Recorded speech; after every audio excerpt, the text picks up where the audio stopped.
Hi all, welcome back. So today we are going to discuss some of the important topics or important questions from the topic life science. Okay, so some of the important previous year questions from the topic life science. Okay, so let's start our discussion. Question number 1.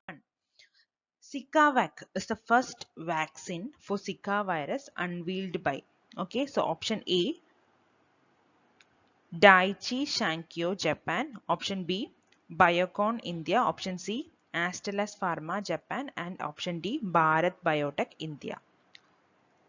So the answer is Bharat Biotech India. Okay. So Zika vac is the first vaccine for Zika virus unveiled by Bharat Biotech India. Okay. So it is a proud moment for we Indian. Okay. So Bharat Biotech India is unveiled the first vaccine for Zika virus, that is Zika vac. Okay. So our next question number 2.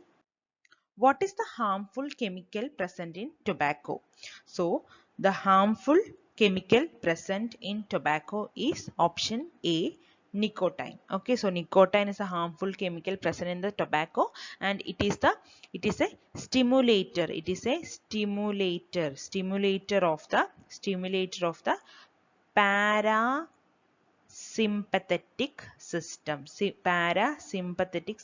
and it is responsible for the addiction. Okay, so tobacco is addicted by the element called nicotine because it is a stimulator of the parasympathetic system in human body, and it is very harmful chemical present in the tobacco, and it is also responsible for the addiction. Okay, so the harmful chemical present in the tobacco is option A, nicotine. That is a stimulator of the parasympathetic system, and also it is responsible for addiction.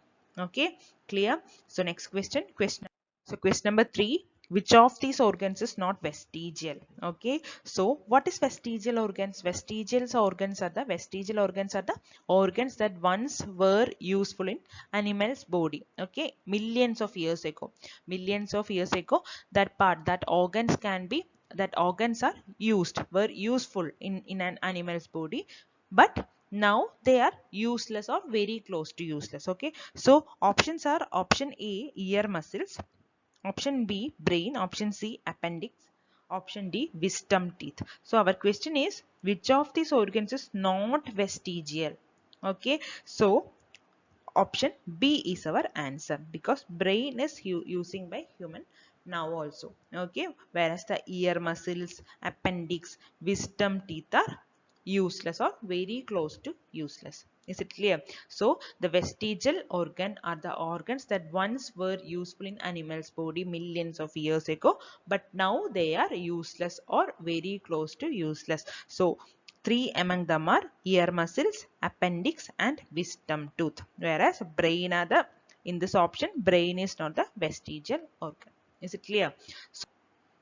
So what is appendix? What is appendix? Vermiform appendix. It is a human appendix, may be considered as vestigial organ, and as it has been proved that the removal of the organ after infancy does not create any harm. Okay, its function is to digest cellulose. So its function is to digest cellulose, and after the removal of that organ, there is no harm harmful effects in our human body. So appendix is useless or very close to useless, right? So what is wisdom tooth?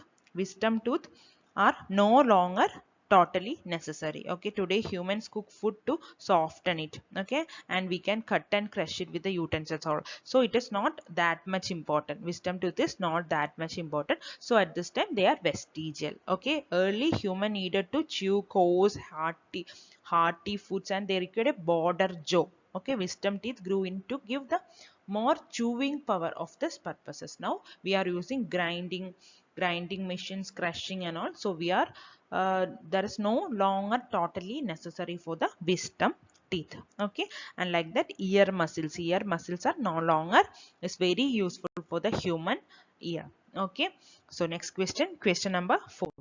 Which of these following fruits has high potassium content? Okay, so banana is the fruit that contain highest potassium other than the guava, apple and pomegranate. Okay, so banana is called as the potassium fruit. Potassium fruit is called banana. So banana is called the potassium fruit, right? So guava, apple, pomegranates are not having the higher content of potassium, whereas the banana having the higher content of potassium in it.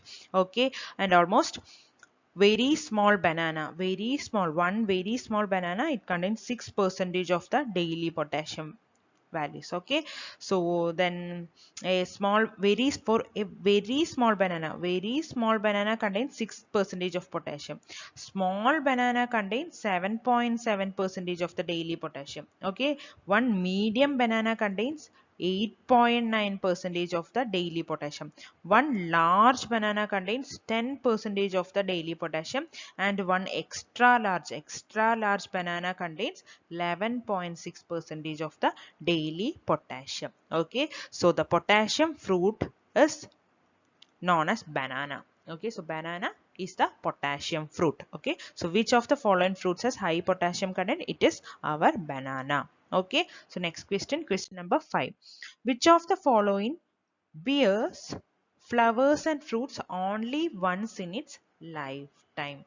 So our answer is banana. Again banana. So once a banana tree flowers and fruit has been harvested, you may cut it down to the ground to make room for new, okay, and productive trees to grow up from the creeping underground stem. Okay, each individual tree will only flower and bear fruit once. Okay, once it get fruit, or once the banana is harvested, you may cut it down to the ground, exactly, cut it down to the ground, okay, to make the room for new product. Okay, so the productive trees to grow up from the creeping underground stem. So the, if we cut it down under the ground, okay, that is if we cut it down to the ground to make a room for the new one, right? So the productive trees to grow up from the creeping underground area. Okay, that is productive tree. So the another tree, the new tree will grow up from the creeping underground stem. Okay, creeping underground stem, right?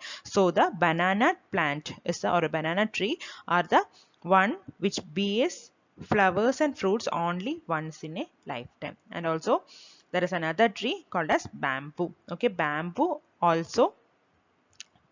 species also have a life cycle of 80 to 100 years, and they are also monocarpic. Okay, that is they flower only once in their life. Bamboo's lifetime is 80 to 100 years, but they are monocarpic, or they can flower only once in their life. Okay, whereas a peach, guava and fig are not in that case. They can bear flowers and fruits many times in its lifetime. Okay, clear? So banana can bear flowers and fruits only once in its lifetime. And another example is bamboo species. Clear? So next question, question number 6. The prolongation of the backbone beyond the trunk of the body is called the dash. So the prolongation of the backbone beyond the trunk of the body is called as a tail. So, okay, so prolongation of the backbone beyond the trunk of the body, or any slender projection resembling such a structure, is called as tail. Okay, so the tail of a vertebrate is composed of flesh and bone but contains no viscera. Okay, so that is for additional information, that is not necessary. Here we are,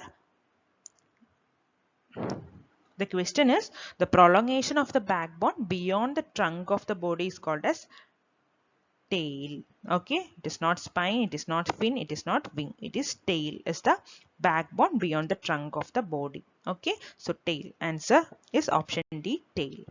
So next, so question number 7. Scurvy is caused by the deficiency of dash. So scurvy is caused by the deficiency of vitamin C. Okay, so what is deficiency diseases?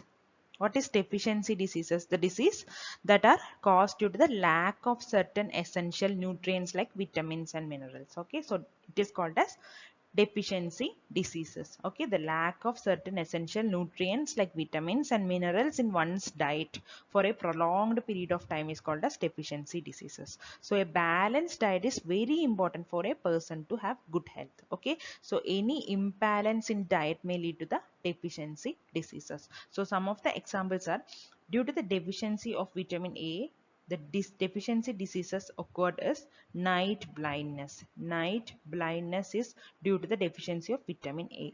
Due to the vitamin B deficient, there is a chance of occurring of the deficiency disease called beriberi. Okay, due to the deficiency of C, it is scurvy. That is in our question. Scurvy is caused by the deficiency of vitamin C. Okay, so scurvy is caused due to the vitamin C deficiency. If we are deficient of vitamin D, the disease occurred as rickets. Rickets are the deficiency diseases due to the deficiency of vitamin D. Okay, due to the deficiency of iron, it is anemia. Anemic person is due to the deficiency of iron content in their diet. Okay, so iodine deficient is called as goiter. Goiter is the deficiency diseases that occur due to the deficiency of iodine. Okay, so next is calcium deficient people. Okay, that will occur brittle bonds. Okay, the bonds will be very weak. Brittle bonds are due to the deficiency of calcium in their diet. Okay, so coming back to our question, vitamin C deficiency can cause scurvy. So vitamin C is also known as ascorbic acid. So ascorbic acid or vitamin C. Okay, so scurvy is caused by the deficiency of vitamin C or ascorbic acid. So it is a water soluble vitamin. Okay, it is very essential for proper tissue development, growth and repair. Okay, so mainly it is essential for the tissue development development growth and repair. Okay, so it helps in strengthening our immune system. It strengthens our immune system. Vitamin C also plays a very important role in wound healing, bone formation and the maintenance of healthy gums. So the deficiency lead to the bleeding of gums. Okay, the scurvy is the disease, deficiency diseases that affects the healthy gums. The bleeding of the gums is called as scurvy disease. Okay, so the vitamin C is found in plenty of citrus fruits like orange, amla, lemon, then broccoli, vegetable like broccoli, etc. Okay, so scurvy is a bleeding gum disease that occurs due to the deficiency of vitamin C. Vitamin C is also called as ascorbic acid and it is a water soluble vitamin and it is used for the what development, growth and repair, and also it develops the immune system, okay, of our human body. So vitamin C is a must. It is found plenty in citrus fruit like oranges, amla, lemon and some of the vegetables like what broccoli and all. Okay, so next question number 8. So which of the following is an example of insoluble dietary fiber? Okay, so option C, cellulose is our answer. Which of the following is an example of insoluble dietary fiber? It is not soluble, right? So insoluble means it is not soluble. Dietary fiber is cellulose, option. Okay, so this is the explanation for soluble and insoluble fiber. Okay, so what does soluble fiber do? Soluble fiber absorbs water and turns into a sort of gel that protects the gastrointestinal muscles around the colon. Okay, it also slows down the digestion and relieves constipation. Okay, so what is insoluble fiber? It is an opposite of soluble fiber. This type of fiber stimulates the gastrointestinal tract and it is necessary for promoting healthy digestion. However, it does not consumed in moderation. Okay, so some of the this is the important difference between soluble and insoluble fiber. Okay, so what are the examples of soluble fiber? Soluble fibers can be found in foods such as oat bran, barley, nuts, seeds, beans, strawberries and many vegetables. Whereas insoluble fiber is found in foods such as whole wheat, whole grain products, vegetables and wheat grains. And also our question is, The example of insoluble fiber diet is, one of the example is cellulose. Okay, so we know that the insoluble fibers are the examples of some foods like whole wheat, whole grain products, vegetables and wheat grain. So it obviously includes cellulose. Okay, so our question is, insoluble food diet is option C, cellulose. Okay, so what is soluble fiber do? Soluble fiber absorbs water and turns into sort of gel that protects the gastrointestinal muscles around the colon. So it slows down digestion and relieves constipation. Okay, so what is insoluble fibers do? Insoluble fiber stimulates the gastrointestinal tract, and also it must be consumed in moderation for promoting healthy digestion. So both soluble fiber and insoluble fiber is must for the human body, and our example for insoluble fiber is option C, cellulose. Okay, so these are the some of the examples. These are some of the examples of soluble fibers, and this is the example of insoluble fibers. Okay, cellulose is included in insoluble fiber. Okay, so that's all for today. These are the important 8 previous year questions from the topic life science. Okay, so thank you and have a nice day.